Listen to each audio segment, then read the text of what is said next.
প্রিয় বন্ধু অরুণিমা চ্যাটার্জির সম্পাদনায় কালপুরুষ সাহিত্য পরিবার আয়োজিত এসো ভোর কুড়াই কবিতা ও গল্প সংকলনে সর্বপ্রথম আমার এই কবিতাটি প্রকাশিত হয়েছিল। কবিতাটির নাম বৈষম্য, পাঠে আমি অনন্ত কুমার সরকার। প্রস্ফুটিত পদ্মবনে হাজারে আসে অলি, মানব জীবনে চলার পথ সব যেন চোরাগলি।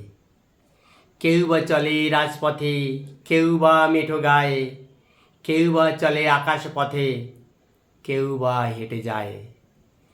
কেউ বা হয় রাজার ছেলে, কেউ বা দীন ভিখারি, কেউ বা হয় কৃতদাস, কেউ বা করে দিন মজুরি। কারো জীবনে কাটে রাজপ্রাসাদে হাজারে পাহারায়, কারো জীবনে কাটে বস্তির এক জীর্ণ কিনারায়। কারো জীবনে কাটে পথে ঘাটে মাঠে, তারাই থাকে মহাসংকটে। আমার দেশের চাষিরা 12 মাস করে চাষ, রোদ বৃষ্টি মাথায় নিয়ে থাকে তারাই উপবাস।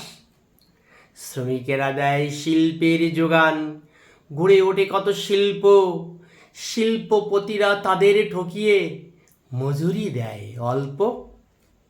মাঝখানে থাকে মধ্যভোগীরা, তারাও কম নয়, দুর্বলের মাঝে সবলের চলে কেবলই যাতনাময়।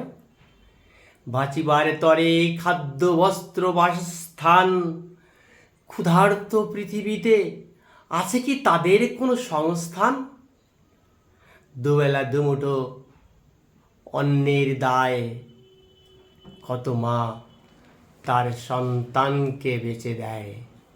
নমস্কার।